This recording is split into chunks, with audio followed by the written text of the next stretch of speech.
Hi, Katarina. Hey, thank you so much for having me. No, thank you for sparing your time to be interviewed today. I am thrilled to have you on my show, and it's about relationship. I can vouch that I am also struggling in this department of Okay, my life. perfect, So let's perfect. let's dive into it. For Okay, our yeah. listeners today, I would like to introduce myself and to you as well. My name is Nicolette. I am the creator for the podcast titled You're Worthless. Read that again, the juxtaposition of your very soul. First off, I'd like to say thank you very much for taking the time to be interviewed today. And before we start, I'd like to read a bit of an introduction for our listeners, and then we can get right into our conversation. So, hello everyone, we have Katarina Polonska with us, specializing in helping execs and entrepreneurs be as successful in their relationships as they are in their careers. Katarina is an ICF accredited high performance relationship coach, gender dynamics social scientist, and founder of the Successfully in Love R method. Okay, there's so many acronym and jargons here. You need to help me break it down later. Okay, her work focuses on the behavioral science of attraction and helping accomplished professionals find healthy, secure, meaningful love fast. Wow, okay. I need to sign up for this. As an ambitious woman with a master's degree from the University of Oxford and background in behavioral science, she's had a lot of experience in the world of dating and relationships. From living and working in 6 different countries, helping her parents navigate a painful divorce, battling anorexia, to calling up an unhealthy engagement, she understands how hard it is when we don't want to settle in life, but do want to meet our match and settle down. Yes. Using her proven 3-phase process based on the behavioral science of attraction, Katarina helps disheartened executives create their ultimate relationship and become successful in love. Wow. Hey, now I know why I needed you on the show. Amazing. Yeah, do it. So, Katarina, please share with us, what was it like growing up as Katarina Polanska? Ooh, good question. Where to start? I mean, I grew up with very high achieving parents, and I was an immigrant. So I was born in Slovakia, where I am right now, and came to England when I was 4. So I was very young, but still kind of felt, being like the newcomer and having to adjust to a new country. And yeah, my parents moved because they believed in the potential of being in the UK more than in Eastern Europe. And I think they were right. Like, I went to a really good girls' school and got a lot of opportunities there that I think I would never have got. But the high achieving life was hard, right? Like, it was a lot of pressure to be performing, to do well, to get the grades, to, like, be the little perfect kid. And obviously no kid is perfect. We're all perfect in our own unique ways, but perfect is such a ridiculous standard. And yeah, I think that pressure really got to me growing up, because when I was 15, I developed anorexia. I didn't even know what anorexia was. I just knew at this, elite girls' school that to fit in and to do well as a woman, I had to be really thin. And I knew that when I'm thin, I'm also showing that I'm disciplined, that I'm healthy, that I'm athletic, and all of these things that actually made me more popular. So I kind of experienced my first kind of play in the gender dynamic space and how unhealthy it can be, because it was very toxic. And so when I was 17, I healed from the anorexia, or kind of healed as best as I could back then. And then went on to university when I was 18 and, kind of lived my life. But I will say, I think that kind of high achieving pressure was really tough. On the one hand, it was amazing because I think it did make me stretch to really ambitious goals. On the other hand, I think it's been kind of my downfall for so much in my life, and actually got me into that wrong engagement with my first fiance.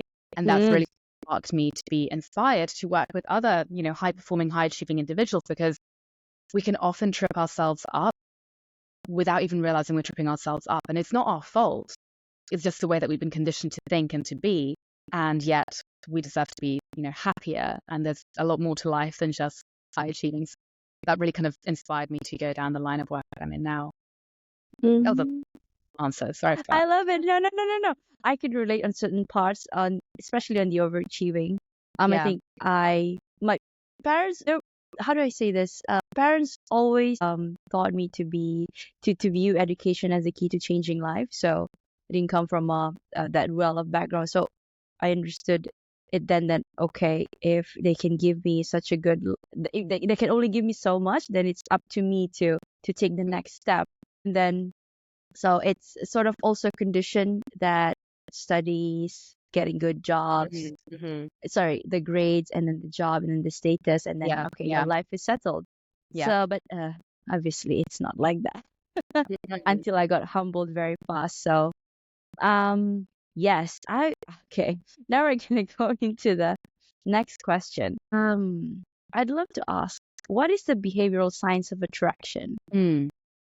Okay, so the behavioral science of attraction is kind of two things. If you know about behavioral science, you know that behavioral science is a really brilliant term that encompasses psychology, neuroscience, social science, like a lot of the different sciences that really make up who we are and how we behave. And so I've been a behavioral scientist for like many, many years. I was a social scientist originally, then behavioral scientist. And now, even though I've trained in psychological realms, I still prefer behavioral science because to me, it's like more all encompassing. So that's kind of one thing. It looks at the psychology and the neuroscience and like the environment that we're in and how that plays out. Again, specifically kind of thinking about, being in a high achieving mentality in the modern day. And then the second part of it is you've probably heard of law of attraction and, manifestation and all of that. And whilst a lot of it is a load of garbage, like, it's kind of been very oversimplified by a lot of the pop culture thought leaders and the sound bites, the kind of the fundamentals of it are true. It works, right? And whatever we believe on an unconscious level is really what we're going to see out there and what we're going to attract. Like that is neuroscience. And so when I talk about the behavioral science of attraction, what I'm really getting at is helping people understand what are they attracting on an unconscious level into their lives from a romantic relationship point of view. What do they need to be attracting if they want to be actually happy? And how can they go about attracting that? These are the three pillars of the behavioral science of attraction that I work with and help people with. Okay, for those listening, I'm actually just mesmerized by Katarina right now because if you guys are not seeing the video, she she looks like a model right in front of me, and I'm like, my God, I love you. I'm like, okay, I think from the answer you gave, I got 20% of it. So can you please break it down? 3 pillars. So Yeah. no, I've never had a guest, yeah, such as yourself. So I am very flustered right now. You're the best. I'm very shy. Okay, yes, you were saying so three Pillars. pillars. Okay, and then number 1 was what was it? It was looking at what are you unconsciously attracting. So if you're Right. someone who maybe you've been single your whole life, or actually what I see a lot of with high achievers is that they're always traveling, they're always like relocating to new countries, they're always like looking the next place to live or the next job or the next city. That's a pattern that you're unconsciously attracting, right? And you're being single within that process. So it's really looking at what are you unconsciously attracting and why are you unconsciously attracting that so that we can change that, right? That's But yeah, but then isn't that like in because we create that, right? We are that, and therefore we attract that. So yeah. yes. However, I would say like we create that on an unconscious level, and it might not be the best thing to be creating for us to be happy. So, for example, I spent so much of my life attracting men who were very like distant, like either physically distant, like literally my first ever boyfriend was a long distance relationship. Okay, I'm in one now, so and it's off. Okay, Right. Katrina, this is why I need you. Okay, yes, break it down for me, please. I got my details. I spent a lot of my time attracting like people who are really far away, and then if they weren't physically distant, they were emotionally distant or, intellectually distant because actually we didn't really understand each other. I had this pattern of dating men who were just like distant.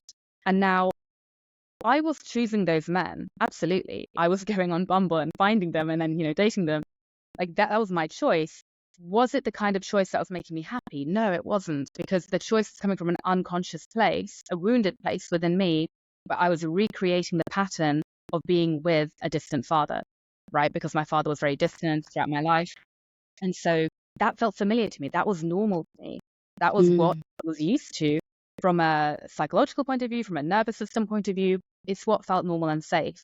And so on an unconscious level, because I wasn't aware of the patterning, I kept attracting that. And it was when I broke off my first engagement that I was like, I don't want that anymore. Like, I don't want distant men. I want like a man who's going to be present with me emotionally, intellectually, spiritually, physically. And so in order to get that, in order to attract that, which is what I needed, I had to look at the patterns beneath it, right? Which is like pillar one. So looking at what is it that I'm unconsciously attracting? What do I need to be attracting? A healthy, secure, wonderful man. And how do I go about attracting that? Which is the techniques and the tools that I teach my clients so that they can also get more conscious of what they're bringing into their lives so that life is just better for them. Yeah. Yeah. Yeah. I think there'll be a lot of people coming, messaging you after this. One of them would be me. Amazing. Okay, what's the common mistake people make in their relationship? Oh, yeah, that's a really good question. I think the most common mistake that I see, and I did this mistake too, is people get into a relationship. Well, there's kind of two mistakes here.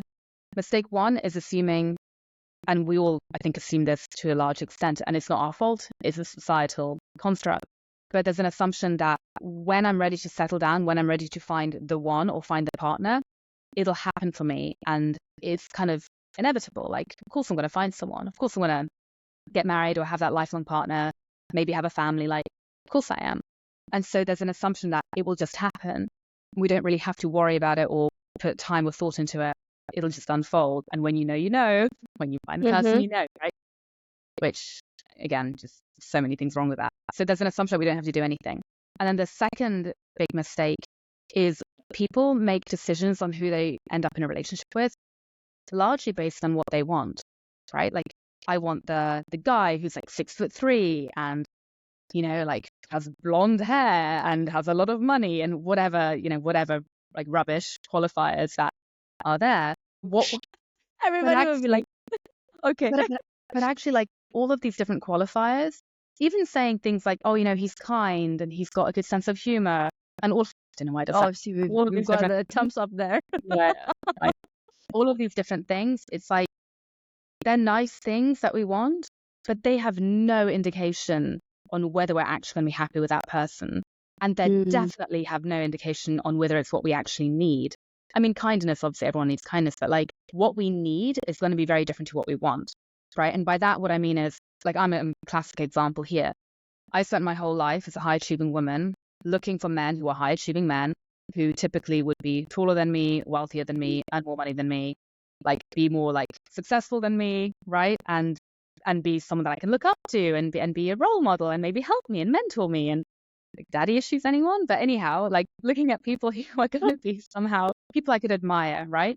Yeah. And that's what I wanted. And I wanted him to be this, like, you know, Mr. Big character from Sex and the City who I could just like be rescued by. That's what I wanted. Be submissive to. Right. That's what I'm conditioned into, and what I see so many women conditioned into. And I also had the narrative of, you know, I can't date anyone who I'm going to be smarter than or, you know, more successful than because there'll be jealousy and I'll emasculate him and blah, blah, blah. Right? So the assumption was like, I have to date him. And dating up. Oh, shit. Flashbacks right now. Right. Okay. And dating looked like, what did dating up look like? It looked like money, status, career, probably possessions, right? Yeah. Wealth. Right. Yeah. Exactly. So all of this. The problem is when I was in those kind of relationships, it wasn't what I needed. Why? Because at the heart of it, I am an ambitious, like, go-getting, pretty entrepreneurial person. Like, I'm quite passionate. I have a lot of passion for like philanthropy and social justice and like, you know, gender equality and helping women and all of these wonderful things. And what I really needed was a man who was going to support me in that quest, a man who would actually support me to go and fulfill my full potential and my intellect and my ambition and my drive and my desire to change the world and make the world a better place. I wasn't necessarily going to get that from someone just because he's like a rich banker, right? It's a different persona that we're looking at here, potentially. Not saying that all bankers are obviously not that, but again, it's looking more at like, what do we need, right? Also, what I needed was someone who's going to be with me. I don't do well with people who are, traveling all the time and again, that kind of distance, which let's do the math. If someone's very, very successful, the odds are they're probably going to be on a plane a lot of the time. They're going to be traveling a lot of the time, right? And so in the end, when I really got clear on what I need, like the different qualities that I need, like the life that I need, and I only got clear on what I needed when I cleared out all of the ego desires, which took time, right? Because there's a lot of conditioning around that. I then met my now husband, and my husband is exactly what I need, like exactly what I need. And yet, had I seen him on the street like 5 years ago, I would never have turned my head. And I don't mean that in a dark way. I just mean that like, you know what I mean? I was like, he doesn't have the job that I would have been like, oh, like I think I dated someone of his profession before, and I was like, I would never date them. They don't earn enough money. Like, and jinx, right? Stupid preconception. But I think I even saw his dating profile, and I was like, yeah, I would have swiped away on you. Like, I would never have swiped yes to a date. But the point is, he gives me emotionally, spiritually, intellectually, physically everything that I need. And I feel so safe with him, and I feel so seen by him, and I feel so heard by him, and I am free to live my full potential. And that is exactly what I need to be happy, right? It's not what I thought it would look like, but what I thought it would look like was probably never what I actually genuinely thought. It was like conditioning. It was conditioning by Hollywood films and, society and the expectations we have. It wasn't what my heart and soul actually needed. And so that's what I see so many people doing, because we get sucked into the narrative of this is how love should be and how it should look like. That's not actually true. Yeah. Well, you said so many things there that just brought up a lot of questions in my head, and like I can resonate, because it's like, number one, there's this conditioning or belief that if you are a woman of certain status, you should only date a certain status, or else people would judge you, or people, I say family or friends, right? Say, Nick, told you, so what are you doing? Like, what are you doing? And then the second part of it, it's like, imagine if you're attracting the kind of men that you thought you need, and I'm just thinking from their point of view, they're also thinking the same way as us, right? Because we're attracting what we are, not what we want. Yeah. And then now, when you said about you attracted your husband, which is what you actually need, I imagine, like right now, I'm imagining like your husband would probably be an opposite of you, and it's like it should be like a person that's so open and just ready to love you no matter what the condition is. You could be, I don't know, you could be Oprah or I'm that person could be just a simple 9 to 5 guy, or just a guy that's I don't know, just simple that. But then because the baseline is, it's what you feel towards each other, and like you said, you're safe. He makes you feel safe, and you nurture him, therefore the relationship would work despite all of the characteristics that you bring to the table, not in terms of your personality, but your life. 100%. There's a balance. There's a balance. Exactly, right? a balance. And at the same time, it's funny because it's like, I mean, he was a teacher when I met him. He didn't want to be a teacher, right? He was like, he loves working with students. He loves young people, but it was like, he knew that it wasn't his full potential. And so in kind of living together and building our relationship together, I started building my business first. And because you can't really have two entrepreneurs building a business, I mean, financially, it's really difficult. He was supporting me, and he's been supporting me fulfill my vision first, because biological clock, if I want to have kids, which I don't know if I will, but even just kind of timeline wise, right? It's like, it makes sense. Let's help get Kat off the ground and get her business flying. And then it'll be his turn. And by that point, I'll be helping him. And it's like his ambitions are going to fly and his potential's going to fly, because I'm going to have done kind of the trial run and figured out a lot of things in business, right? To then help him. So it's not like it's not like, I think when I tell people what you need is different to what you want, people often freak out because they're like, oh no, I'm going to end up with like the homeless man down the road. Yeah, yeah. Or the janitor. Yeah. And it's So like, there's nothing wrong no, with that's dating a another, janitor. It's fine. I mean, but that's yeah, another like Hollywood like BS myth. Like, no, you don't have, it's not so exactly. black and white. Yeah. The things that we're looking at, what I'm trying to say is that the things that we're so hung up on, like I had a client who was so hung up on dating a man who was 6'2" plus. I remember saying to her, I was really trying hard. So I was like, oh my God, you're limiting your pool of dating so much. And she wanted him to be between 36 and 39, have no kids, but want kids, have X amount of million in his bank, and, be basically retired. And I remember I was like, your dating pool is literally probably like 20 people on the planet right now. It's like not a big dating pool. No, again, this has no mark on how happy you're actually going to be with a person. And actually, what you probably need is something quite different. Not saying that he'll be poor, not saying that he'll be like, 2 foot tall or something, but like he'll be a perfectly wonderful match for you. But he's probably going to help you grow in ways that you need to grow, and you need someone who's going to help stimulate that, right? And having your kind of tick list of like, I want him this and that, not necessarily going to help you grow, because that's really the Yes.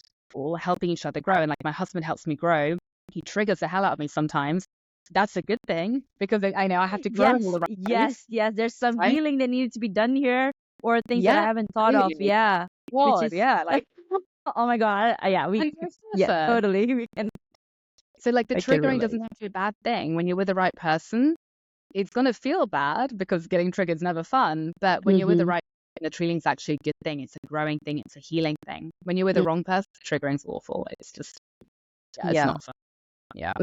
Ooh, okay. I forgot. So I wanted to ask something, but it's like Oh no. because it is about me relating to my own personal experiences, and I have to remember that this is a podcast, and I need to make sure that Call me after. Call me I'm after. DM me, text me, whatever. We'll hang out. I need to make sure that the listeners are actually Nicolette is actually delivering.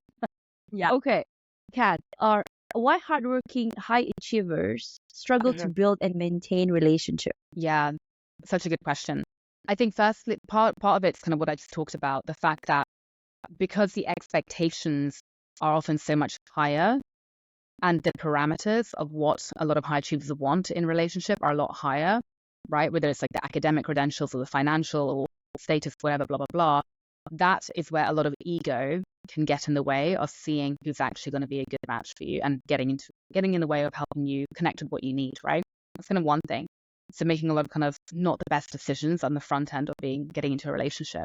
I see a lot of very successful men actually dating a lot of very young women who are like beautiful and models and blah, blah, blah. But there's no intellectual connection, and they get bored of them, right? And then they end up cheating. And I'm like, she wasn't what you needed. She wasn't what you needed.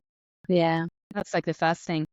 And then it's the reality that like two things. One, a lot of hardworking high achievers are very intellectual and very up in their heads, right? Which is a very masculine energy. And a lot of them are, and I definitely do this, are so up in their heads that they disconnect from the neck down, and they forget how to feel and to rest and to be kind of more present in a relationship, right? Be in the receiving end. Yes. The And to feminine energy. absolutely.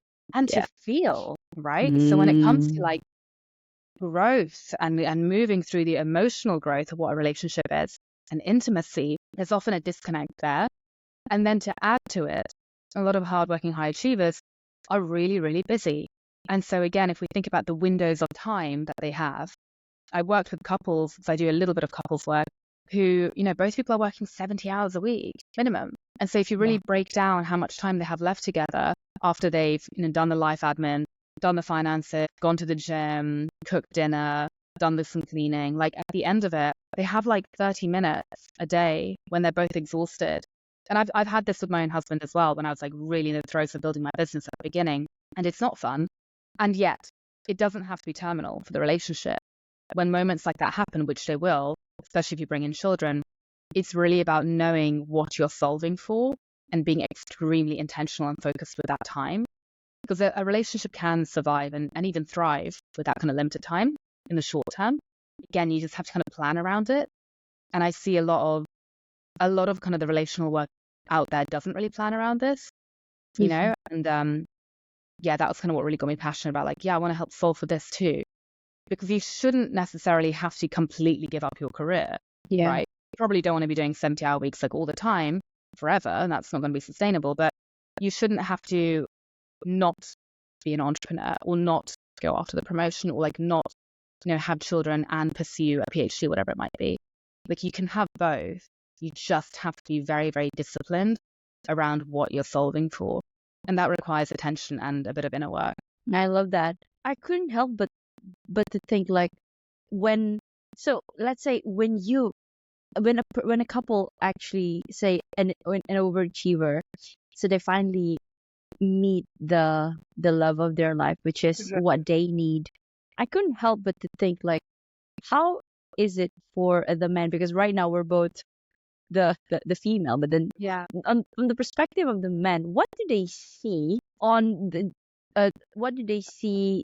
What do they perceive this high achieving women as? Like, they can be secure, or they can be, how do I say, is that avoided, or they're not good, they could feel they're not good enough, and then Yeah. therefore they play this push and pull with you, and then I'm giving you a sneak peek of what's Okay. happening, but Okay. yeah, your take, what is your take on that? Yeah. So what you're trying to say is that when a man is around a high achieving woman, there can be essentially Triggering. a sense of trigger and threat, right? Yes, a threat. Threat Yeah. is such a big word, but yeah, I didn't want to use Yeah, that word, yeah. but to use it, yeah, a threat, like No, and intimidated. again, we can Yeah. all get threatened, right? Like, being threatened. I mean, heck, I can get threatened by like a woman looking at my husband in a bar. It doesn't mean it means So anything. true. That Just is so means true. I think he's a catch, and Yeah, I'm yeah. like, right? That is true. No, Okay. but that's different. You see, that's Yeah. the physical side, but then the intellectual, this Yeah. Yeah. stature, The way So is the question like, what is he thinking? Or is the question, what's going on there? what's going on there, and what is he thinking, and Yeah. obviously also what is going on, what's in his head, how does he how is he going to approach that? Yeah. Although, because I know men don't really want to talk about this, like, but Yeah. they either they date down, Yeah. they Yeah. just, some of them, they don't want to face that, and then just, Mm. and then the women here is like, just let me freaking love you. Okay, just Yeah. open Yeah. up. Don't even care. Yeah. No, it's a great question. And I actually spent a lot of my time studying this during my master's degree and my undergrad. And really, okay, so my interpretation of it, and it's quite widely accepted interpretation, like, it's nothing radical, but we live in a patriarchal society. The society is still run by men, right? It has been run by men for, like, I mean, centuries. I wouldn't even say millennia, but a very, very long time. Maybe millennia, I don't know. A long time. And so, as part of that, the subtext, the assumption within that is that obviously men rule, and therefore men are superior. That is still the subtext. It is literally the subtext in every kind of like dynamic that we're out there. Like, it is, right? At the end of the day, most big banks, most big corporations, most big organizations are still run by men, because men, the subtext, have more power, have more authority. Subtext beneath that is that they have, to an extent, more intellect and more potential. And so all of these things are like unfair and unequal, and it's not right, and blah blah blah. Like, we know all of this. That's not rocket science. But what it means for a lot of the men is that there is a internal belief system from a very young age that not only are they entitled, and I say that in a really loving way. I don't mean that in like, oh, you're entitled, but like no, of course, like, especially white men, right? The belief is that you are entitled to the world, and you are entitled to having what you want in the world. What you want in the world, we know from societal conditioning, is going to be having the lovely wife, who's going to take care of you and cook and clean, having a lovely family who are going to be devoted to you, having the job that you love and you thrive at, having your independence, having your land, having your freedom, kind of the American dream, right? That's a very kind of ingrained narrative. And all of that is like a lovely, lovely myth, to be honest, in this day and age. Because what we know economically, and this is just neoliberalism, is that no one really gets what they are so-called entitled to. The economy is hard. Very few people come home. Very few people kind of land. All of the things that men have been told, you're going to get this, and you're going to get the hot wife, and you're going to get the house. That doesn't happen so easily anymore. It's not a default anymore. Jobs are a lot harder. Succeeding in corporate's a lot harder. Building a business is a lot harder. Like economically, we've been in a bad economic situation for like decades, to be honest, right? So Yeah. all of these kind of entitlements aren't really a real thing anymore. And so no one talks about that. And then on top of it, you have, thank God, you have like women working and women thriving and women like getting more academic degrees than ever before and climbing the corporate ladder. And yes, there's still a pay gap, but like women are doing really, really incredibly well, and damn right, like we should be. And so are different like minority groups. And like, the world is getting better in that respect. And so this is a long-winded way of saying that for a lot of men, there's a disconnect between what they have been told on an unconscious level growing up of like, this is the world you're entering and this is what you're going to have, and the reality that's going on. And that disconnect is really difficult to talk about and articulate because no one's really talking about it. And it's kind of invisible almost because like, how can you even talk about that, right? Like, are you going to point at me? No, like, so it's not really talked about. And so a lot of men have this sense of threat because, like a lot of the power and the privilege that men have had for so long isn't actually a thing anymore, right? Like it is a thing, but it's not to the extent that they were promised. And I honestly think most men, I see this with a lot of my male clients, are really struggling financially. It's almost impossible to be a single breadwinner. Like the idea of having, a lovely housewife is a myth. Like not many people can afford it. And so there's this kind of sense of threat, but the threat is very vague and no one can really identify where it's coming from. And so who's going to get the blame on an unconscious level? This is all unconscious. The blame's going to be at the people that we love, right? So it's going to be partner, and if the partner's succeeding, partner's doing well, she's high achieving, it must be her fault. And again, this isn't conscious. This isn't stuff that he's thinking probably. Yeah. It's like an unconscious kind of projection of, I'm not feeling so good in the world. I'm not feeling so secure in the world. I'm not feeling so safe in the world. Yeah, right. That was the keyword there, secure. Yeah. And all the things that I've been kind of promised from a young age as a little boy are freaking hard to get, and they don't understand how, and the world looks very different, right? And again, this isn't to blame men. Like I have so much compassion because like it's really hard out there. It is. Right? It's super hard. But that's what's happening a lot of the time. And I've experienced this too. Like I've definitely experienced this with ex-boyfriends and seen it. And I mean, my gender dynamics suck. Like, it's so loaded. Yeah, it is. And after, okay, so now when they're in that predicament, right? They and if they're not willing to maybe change or shift their perspective to seeing that the world is now different. I am not willing to face that, even though, let's say, I'm going to bring in the element of universe here, saying that okay, this is the person for you, but I'm not willing to change the narrative that have been with me for so long. I'm gonna forget you and then just stay sort of down and just settle. Look at the key, the word settle. But then you go into that knowing that okay, this is the easier route. And then I'm not gonna deal with that because now in this context she is gonna trigger me because of all these things and we've got to face the reality together. But then I don't want to deal with that. Let me just stay down and just settle. But then the vicious cycle happens because you're not gonna be happy because you're settling, and then broken marriages, broken family, and you're cheating, and then the kids see that. You see the cycle. Exactly. And financial stress. Precisely. No, exactly. And really, it boils down to, and this is so much of the work that I do, recognizing that there's a lot of like junk in our heads. Again, that's not our fault. It's been put in there from conditioning, from our upbringing, from society, from everything. And that junk needs to be cleared out so that we can actually see reality more clearly. And so that we can relate to it. I don't know why. Whoa. Preach to the choir, Kat. We have a third party here. It's like, yes, go. Amazing. It's like we have to clear all of that out so we can see reality more clearly and connect to ourselves more clearly, right? Kind of beneath the BS that is in our heads, that's kind of living there rent free, putting us through all Yeah. of this pain, but actually see like, okay, who am I actually? What is it that I actually want and need? And who is either this partner in front of me or the kind of life that I want to live? And how can I make the most of that?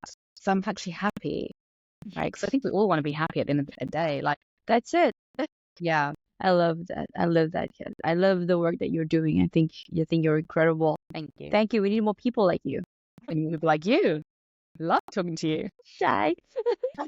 Sorry. Thank you.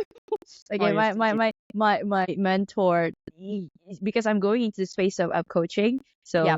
and also hypnotherapy. So Marissa Peer, I don't know if you're familiar with her. Yeah. Yeah, so she was like, don't just be open to receiving all the compliment. Okay, you deserve it because you're worthy and you're enough. Yeah. Thank you for that, Kat. So welcome. Okay, I think we did touch a little bit on this just now, but how will understanding gender dynamics help someone's love life? Yeah. So, yeah, you're right. Like we touched upon this a little bit. I think the simplest way that I would put it, though, is recognizing that, yeah, there are differences like in our biology. If we think about like differences in our sex and differences in the way that we relate and we communicate, there are differences. The biological differences are actually a lot smaller than we've been made out to think. A lot of the stuff is, again, conditioned. And the beauty of that information is that you can understand your partner more than you think. It's not like we're kind of two separate species who just completely can't understand each other. Like, yes, there's this narrative that this is how men will think in this situation, and yeah, even if there is period of no contact, for example, yeah. he's out there drinking or just but then he's also gonna be, if he's really into you, he's gonna be as miserable as you are. And they also 100%. have they also have they're humans, so they have feelings as well. 100%. Yeah, sorry for cutting you 100%. off. Yes. No, but 100%. And so, like, the gender dynamics work that I do is really about helping people understand that when we think about masculinity, femininity, and the different energies and different qualities, really most of us, I mean, all of us to an extent, are a balance of both energies. And I talk a lot about how the reason that we have such, like men are masculine and they're like this, and then women have to be feminine. It's all because the English language is actually very limited. And feminine energy is just an energy, like receiving energy, and masculine energy is just an energy. And we all have a blend of both. And yes, there are biological differences between us, absolutely. And we want to work with those. And at the same time, he's going to love the same way that you love, right? He's going to feel the same way that you feel. The grief is going to be the same grief that you have. And so we can build more intimacy that way, right? And so it's really kind of dismantling all of this like BS again about like, oh, I have to be like this if I want to attract a woman. I have to be like that if I want to attract a man. It's like, yeah, to an extent, like there are kind of conditioned ways that we find each other attractive. Again, it's much simpler than we think. Exactly. Like much simpler. Exactly. If we treat them as us, and again, there are biological differences, but then like I mentioned, like you mentioned as well, they're gonna feel the same way. Yeah. Unless they're playing with you, then that's the whole different story. Yeah, but then if hurtful things were said, hurtful exchanges, of course, and those things will trigger him or her. Yeah. Both parties would be miserable after that, I don't know, argument. It's not like, okay, I'm gonna go out and party, and maybe they would party, but they're gonna be ruminating about it. Exactly. Yeah, right. And it's not to say like, okay, because men is like this and they're, say, emotionally disconnected, they don't get attached to, as compared to women, as fast as we as women do. That doesn't mean that their feelings are lesser than ours. Yes, exactly. Whew. Okay, Kat, there is this, I don't know, is this a guarantee, or maybe not a guarantee? How to find your ultimate match in 90 days? A target. Yeah, it's a time frame that I've seen it happening with a few people when you do work. Yeah, I now typically say like 6 months. Like my program is 6 months because I realize people need time to integrate, right? Yeah. And 3 months, 90 days is like catchy and it gets attention and it can absolutely work. And at the same time, getting into the relationship is like the beginning of it all. Like you need time after that. So That's actually really true. right, like, and then marriage, like a whole nother thing. Yes. In a good way though. Yeah. Yeah. Okay. So you're saying 90, you're saying typically 180 days. Yeah, 180 days. That's kind of my signature program. It's called the Successfully in Love method. Got it trademarked, which is cool. Ooh. Oh, that's ours that registered. Yeah, the That's what I registry, yeah. meant. Okay. Yeah, it's like 3 phases over 6 months. Again, you can do it in 3 months, but I just like to give everyone 6 months. And it's 3 phases. You got the liberation phase where you're clearing out the kind of the Old junk. beliefs. Yeah, the old junk, clearing that. And I do that, like I get asked a lot of like, how is this different to any other program? It's different because I'm not here to like BS you. Lecture you. Like, I'm here to actually help you clear it out efficiently in a way that like gets the job done, and then you can move on with your life, right? Like I don't want people, like, again, if you work with Marissa, you'll understand what I'm talking about. So so it's about getting to the root cause, using neuroscience, clear it out, get it done, move on. That's phase 1. Phase 2 is behavioral science, getting clear on like, what do you need? Now that you've cleared out all of that junk, you can think more clearly. So who are you? What do you need? What kind of gender dynamics going to work for you? What is the science of healthy dating for you? Like, how do you identify compatibility for you? And then phase 3 is all about integrity. So now that you've cleared out the junk, got clear on what it is that you need and what's going to work for you, how can we realign your life to be in greater integrity with that? Doing little micro changes and micro adjustments in kind of every arena of your life so that you're living your best life now. And you're not waiting for the partner. You're not kind of, waiting to be healed, quote unquote, like you are healed. It's about start living your best life. And I met my husband when I went to a music festival on my own. This is Oh, right? And wow. yeah, I Which realized, one? I'm curious. Which music festival? I don't know if you'd know, it was one in London, and it was like an above and beyond trance festival. Okay, because I had plans of going to Mysteryland, but then Cool. but I had to postpone it this year though. Maybe next year. But yeah, I'm into Amazing. festivals as well. Yeah. And I went on my own. Like I realized that music's really important to me, and I was living in London and I was kind of miserable, and I'd gone through the process myself, and I was like, I'm going to live my best life. I'm going to do all the things that I love to do, because Ooh, I love even it. though I alone and be a crazy cat lady, then I'm going to live my best life, right? Like I love cats. Yeah, I have a cat who's actually staring at me right now. Yeah, and so I started like orientating my life, and one of those things was I went to a music festival, and I remember I was like having a little pre-drink from a little can on the tube in London, just like pre-drinking on my own at like midday, dressed in my little like festival gear.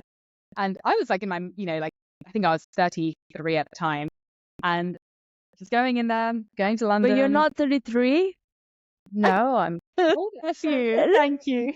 Kat, I swear we look like we're the same age because I'm 33. Oh, amazing. 33 was a really good age for me. It was challenging, like professionally, but it was a great. Got married that year. Like, yeah, it's great. I went to this festival and I was just like dancing away on my own, having a great time. And then I met him. He came up behind me and tapped me on the shoulder, and I was so happy someone was talking to me. I was like, hey, give him a big hug. He thought I was a bit crazy, and the rest is history. The rest is history. Oh my God, I can imagine it. Oh my God. And I will tell the listeners that like he lived in Canada at the time. He was just visiting London. See, but you see, you're still attracting that long distance. I but know, then I was thinking that, exactly, yeah. But then you've gotten clear of what you need. The distance doesn't matter. Yeah, the distance didn't matter. No, exactly. Because I kid you not, like I remember that day we danced together, got each other's numbers, we were texting all night, and then we had like 3 dates before we went. No, 2 dates. 2 dates. No, 3 dates. But 3 dates before we went back to Canada. And in those 3 dates, I remember thinking like, I'm probably never going to see him again. He doesn't come to Canada. I'm just living my life, living my best life.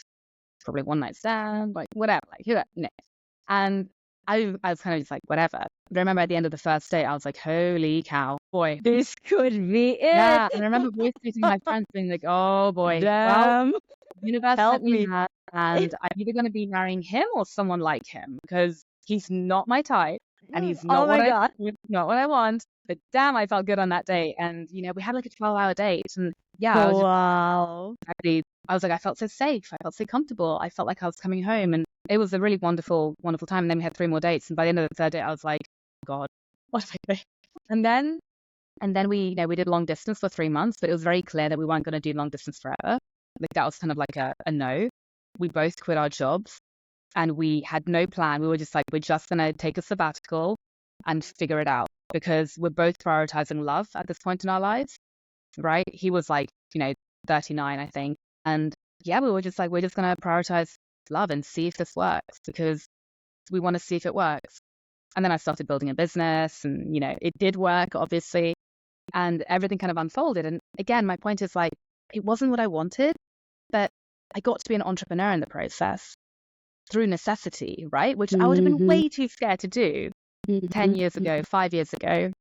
I would have been in my little corporate handcuffs, thinking I've got like the big paycheck and I'm comfortable and I've got my little white picket fence and blah, blah, blah, blah. And here I was like traveling around Colombia with him, staying in random Airbnbs and being like, I'm with this I met like 6 months ago, building a business because I want to have cash flow. I don't know what the heck I'm the doing. happiest, right? Yeah, I was like, Yeah. and don't get me wrong, it wasn't like easy, right? Like it was hard traveling. There were like many hard things, but the relationship wasn't hard. The relationship flowed. And even when we had arguments and fights and, things were kind of obviously challenging because every relationship has that, it was different to the others because at no point, like touch wood, like no point did I ever think that he's going to leave me, we're going to break up. It was just like, this is part of the process. We're getting to Differences. know. Yeah, we're getting to know each other. Connecting. Exactly. Yeah. And again, I got to build a business. I got to like now live in Spain and all of these incredible things. Oh my God. I've always dreamed of. Yeah. Never thought I could get, but you get them when you get what you need, right? So that's the wisdom for your listeners. Go get what you need. Yeah. You will be. And trust.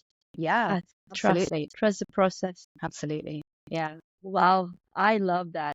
Okay, Kat. I am mindful of the time as well. Why building relationships is the most important skill you'll ever learn in work and in your personal life? These questions, so good. Well, I will say that 2 things. One, when we do work on ourselves, personal development, right? Like we're doing a lot of like therapy and personal growth and reading the books and everything. It's helpful. And at the same time, and I've seen this a lot in my life, and I did the same thing. We can think that we're like cured and healed and perfect. Everything's great when we work on ourselves. And then you get into a relationship and you're like, oh, that's some triggers here. Oh my God. I cannot take it. Right? It's like, I thought I'm healed. It's just not working exactly. out. I'm healed and I don't want to deal with this, but it's wrong. Right? This is the reason. Yes, it must be them. It's their fault because I'm completely healed. Exactly. I'm whole here. I'm above and superior than you. Exactly. No. Exactly. You're the one who needs to go to therapy.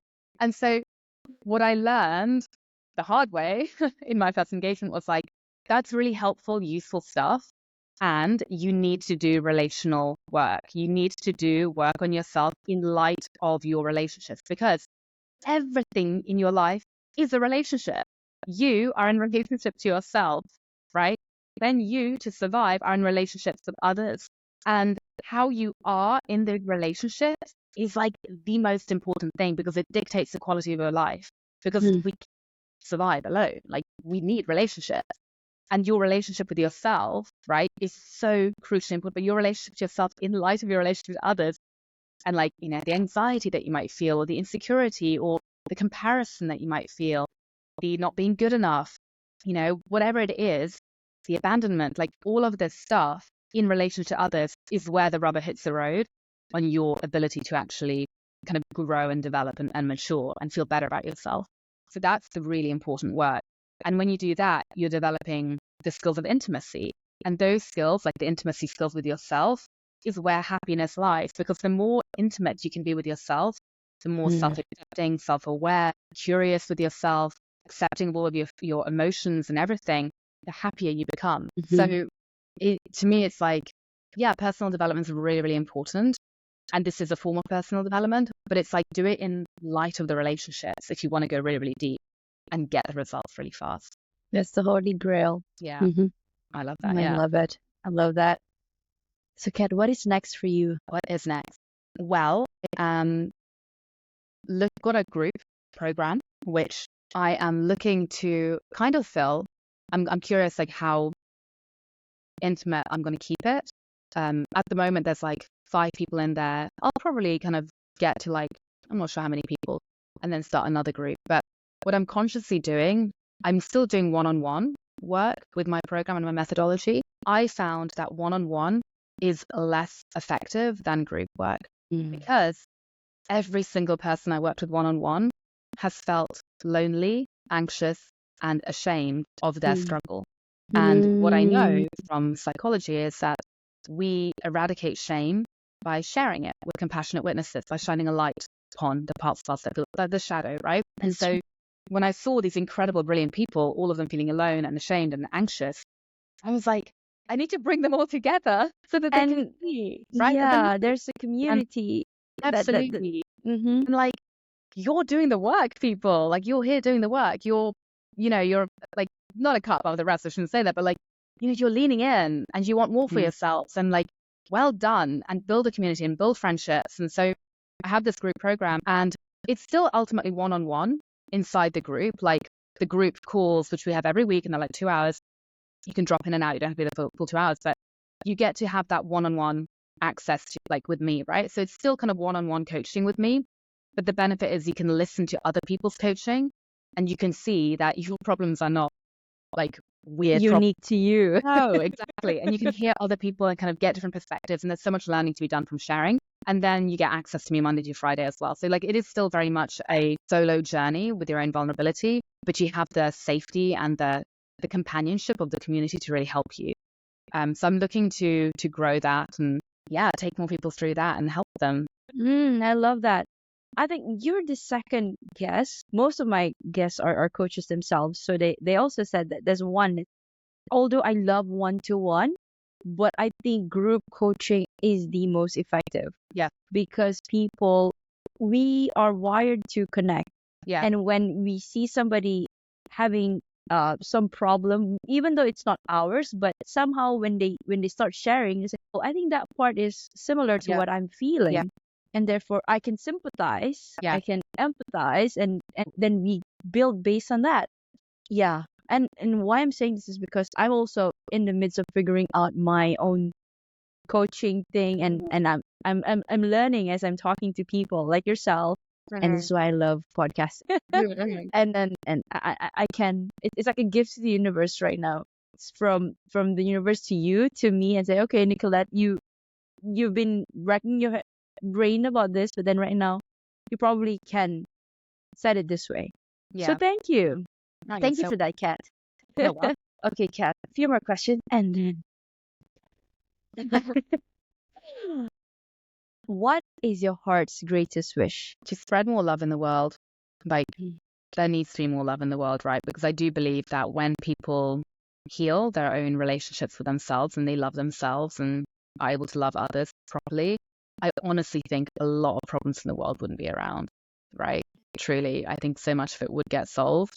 And that's not me being like woo-woo or weird. It's like, the neuroscience clearly shows that people who are loving themselves and securely attached and feeling good are more successful, achieve more good things, right? Like, they have less conflict, they're less triggered, they have less anger, they have less of the kind of more difficult emotions. And ultimately, like, my belief is that people want to do good in the world. And so let's have more of that than like angry war starting. No, we don't need that. Yes, right? yes. And you're clearing your head. And as to where you want to go and what you want to achieve and who you want to be with. Totally. Do you have a mantra that you live by? Ooh, good question. I think the mantras change. They change kind of with whatever I'm exploring. Yeah, they change. So I actually don't like it. They're all kind of like positive mantras, right? I know the big one when I was doing a lot of my healing work and becoming more securely attached was that I am safe. Like, I just had to, for me at least, it was like a really, really big one to keep repeating, just that I'm safe and I'm not in a state of threat. Like, I'm actually okay. That was a huge one for me to learn to embody. Thank you. Is there anything that keeps you up at night, or do you sleep well? I do have weird dreams. What keeps me up at night? The cats. We foster cats in Ibiza. My God, they're like demons who come alive at night. I can vouch for that. Yes. Oh, what they're doing in there. Yeah, we try and like help rescue like stray cats off the streets and like How many do you have? Well, we had 3, and I think my husband would kill me if we ever had 3 again. We've now got 2. I would have like 10, but I think that's not a good look for my brand. So, yeah. I mean, I'm not going to judge. Cats, it's different. It's not the same. It's any You're animal a as well. coach. Yeah, you're a coach, and you also love cats. So why Yeah, can't that I love two all things animals. coexist? Yeah. I love all Anyway, animals. I'd have like yeah. little chickens. I'd have that like little farmyard in my flat. And So a cleaner. turkeys running around. Yeah. A sanitary farmyard. But yeah, what keeps me up at night? Honestly, not much. The only thing I think that keeps me up at night is I'm kind of navigating entrepreneurship and I'm like moving countries and relocating and like being a bit of a digital nomad. Taxes? Like, not like Yes. worrying about paying them, but Yes, just like, that's true. We travel. No, yeah, sorry, we relocate because of the taxes. yeah. It's not like I don't mind paying them. Like I love paying them because I'm like, yeah, as long as it's not going to like arms and I mean, weapons, which a lot of it is. yes. As long as it's going back to the things that I'm gonna use, like the roads or whatever. Exactly. Right? Yeah. Good The problem. Like keeping my healthcare. Yeah. but it's more just like, am I doing it right? Is my accountant good? Is it Okay, well, am I maximizing or am I minimizing my taxes? yeah, And yeah. you know, Yeah. okay. I think the Okay. worst thing to sleep at night, but it's a good problem to have, right? Like I will take that. It is. I will take that. Any time of the day. Yes. Yeah. Okay. All right, Kat. If you could create a quote right now for you to leave to the audience listening and the world as your legacy, what would it be? Well, I can see the words "you are worthy" staring at me. I love that. What would the quote be? I think it's similar to the "you are worthy." I think it's like you deserve to have what your heart really needs in life, and you can have it because you absolutely can, right? Mhm. Like it's like 2024. We live in a world where not most of the population, but like my hunch is if you're listening to the podcast, you can have everything, right? Even listening to the podcast, like you are so privileged to have access to like That's true. right? Streaming, like if you're listening on your phone, like you have a phone, like you have Yeah. like so many incredible things. And I think if you have access to the internet and you can afford to pay for the internet, I mean, really, like you're doing pretty good. Mhm. You absolutely deserve to have what you need in your heart. I mean, everyone deserves to have what they need in their heart. Everyone on the planet. Beautiful. And there you have it, guys. You heard it from Katarina herself.